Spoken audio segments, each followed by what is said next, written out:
자, 안녕하십니까. 해부학적 운동의 김수범입니다. 자, 지난 시간에 우리가 후면삼각근과 관련된 운동의 좌표, 즉 운동 각도가 어떤 방식으로 기준을 가져가야 후면삼각근의 활성도를 높일 수 있는지 배웠죠. 자, 그럼 이번 시간은 전면삼각근 관련된 기준으로 설명을 드려보겠습니다.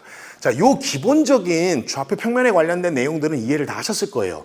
뒤로 가는 게 후면삼각근 리어 델토이드 트레이닝이다 라고 설명을 드렸다면 이젠 앞으로 가는 방식으로 갈 거예요. 근데 보통 우리가 전면삼각근 운동을 하게 되면 직선의 방향으로 앞으로 가려고 하는 토크를 많이 주려고 하거든요. 이렇게 되면 관절 앞에가 좀 벌어지는 상황이 생겨요. 그러다 보니까 관절의 역학적 일치성이 좀 떨어지는 상황에서 전면삼각근이 힘을 덜 쓸 수밖에 없는 상황이 생겨요. 그러니 얘를 더 많이, 즉 전면삼각근을 더 많이 활성도를 높이기 위한 과정은 팔을 직선처럼 앞으로 나란히 하는 뻗는 자세가 아니라 상대적으로 몸 안쪽으로 좀 들어와야 된다라는 이런 사선의 각도로 생각을 하시면 돼요. 그러면 왜 사선이에요? 라는 표현을 할 수 있잖아요. 그 사선이라고 표현되는 기준은 스카풀라 플레인이라는 어깨면을 기준으로 90도 방향에 관련된 기준이 결국 전면삼각근 운동이 되고 뒤로 가면 후면삼각근 운동이 되는 기준점을 만들었다라고 생각해 보시면 되고, 그게 어깨면을 기준으로 90도 방향의 직선의 좌표 평면의 선을 하나 더 만들어서 전후면에 대한 표현을 하고 있다라고 생각하시면 좀 더 이해가 잘 되실 겁니다. 자, 동작으로 한번 가볼게요. 자, 보통 전면삼각근을 제가 표현을 할 때 직선이 아니라 사선이야 라고 하면 덤벨을 기준으로 이렇게 가시는 분들이 계세요. 근데 프론트 레이즈를 실시한다라고 하는 그 표현은 역으로 따고 가면 전면삼각근이잖아요. 그렇다면 전면삼각근이 해부학적으로 어디에 부착하고 있는지를 알면 팔이 어느 정도의 사선의 기울기를 가져가야 되는지를 볼 수가 있겠죠. 이해되시죠? 자, 그럼 여러분들도 알고 계시겠지만 전면삼각근이라고 하는 건 쇄골의 라테랄 2분의 1 쪽이에요. 그러니까 가쪽에 먼 쪽 쇄골의 2분의 1 쪽에 붙어 있어요. 위쪽에.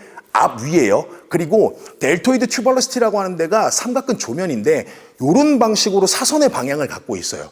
저 몸쪽 안쪽에서는 쇄골부가 또 이렇게 따라 내려가겠죠. 비슷한 주행 방향으로요. 자, 그렇다면 전면삼각근의 기울기가 이 방향이니까 윗팔뼈의 상대적으로 몸쪽이 위쪽에 있는 거잖아요. 근데 덤벨이 이렇게 간다는 건 거의 직선처럼 가는 느낌으로 보시면 되거든요.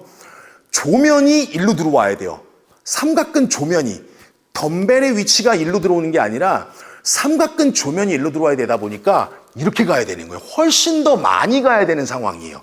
이해되시죠? 그래서 여러분들이 덤벨을 얼굴 쪽에 관련된 기준을 가지고 팔을 들었을 때 전면삼각근의 볼륨과 이 상황에서 삼각근 조면이 몸 중심까지 온다라고 했었을 때 전면삼각근의 위치의 좌표로 운동을 했을 때의 볼륨감에 대한 기준을 한번 손을 대고 비교를 해보세요. 볼륨감의 차이가 극단적으로 느껴질 거예요. 이거를 우리가 알고 있는 세 방향을 기준으로 한번 설명을 해보면, 첫 번째, 직선이다. 한번 전면삼각근 손 대보세요. 힘 안 들어가는 거 아니에요. 들어가요. 두 번째, 덤벨이 얼굴 중심으로 갑니다. 요거 힘 들어가요. 근데 요거보단 요게 조금 더 볼륨이 좋죠. 세 번째, 델토이드의 튜버러시티라고 표현되는 삼각근 조면의 위치가 몸 중심까지 온다라고 했었을 때 한번 잡아보세요.